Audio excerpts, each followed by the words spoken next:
চিচিবৰগাঁৱৰ বৰচুকত ভোগালী বিহু উপলক্ষে পৰম্পৰাগত খেল ধেমালিৰ প্ৰতিযোগিতা। আজি মাঘ বিহু, ভোগৰ উৎসৱ ভোগালী বিহু।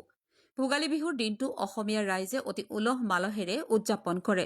বিগত বছৰবোৰৰ দৰে এইবাৰো চিচিবৰগাঁৱৰ বৰচুক গাঁৱৰ ৰাইজে মাঘ বিহু উপলক্ষে অনুষ্ঠিত কৰিলে দিনজোৰা কাৰ্যসূচীৰে পৰম্পৰাগত খেল ধেমালিৰ প্ৰতিযোগিতা।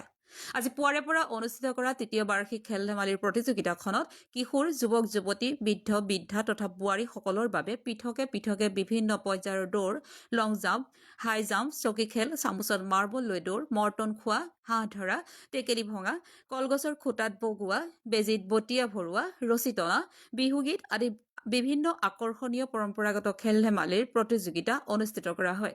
প্ৰতিযোগিতাৰ অন্তত বিজয়ীসকলক উদযাপন সমিতিয়ে পুৰস্কৃত কৰে। দিনজোৰা অনুষ্ঠানত অঞ্চলৰ অবাল বৃদ্ধ বনিতাই অংশগ্ৰহণ কৰি উপভোগ কৰে ভোগালীৰ আনন্দ। আমাৰ দুদুল চুতীয়াই দৌৰৰ কাৰণে ফাৰ্ষ্ট পুৰস্কাৰ 300 ডাঙৰ ব্ৰইলাৰ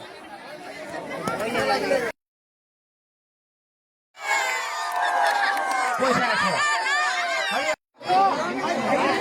200 মিটাৰ জাম্পটো আমি কেঞ্চেল কৰা হ'ল। আমি ৰচিকমালৈ লৈ যামগৈ ছোৱালী কম।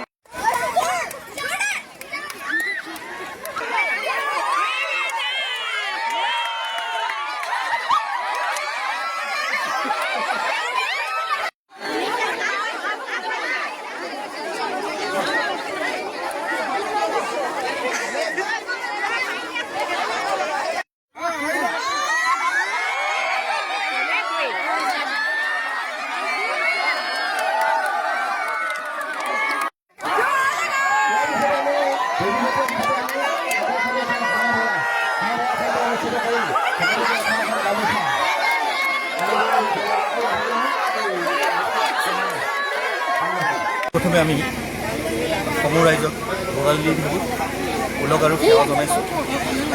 আমি চিচিবৰগাঁৱৰ ৰাইজে প্ৰতি বছৰে এটি ভোগালী উৎসৱ নামেৰে নামাকৰণ কৰি এটি উৎসৱ আমি আয়োজন কৰি আহিছোঁ আৰু সেই উৎসৱটি আজি তৃতীয় বৰ্ষত ভৰি দিছে। আমি এই তৃতীয় বৰ্ষত ভৰি দিয়াৰ লগত সংগতি ৰাখি বহুকেইটা খেল আমি অনুষ্ঠিত কৰিছোঁ। তাৰ মাজত প্ৰথমে হৈছে দৌৰ প্ৰতিযোগিতা।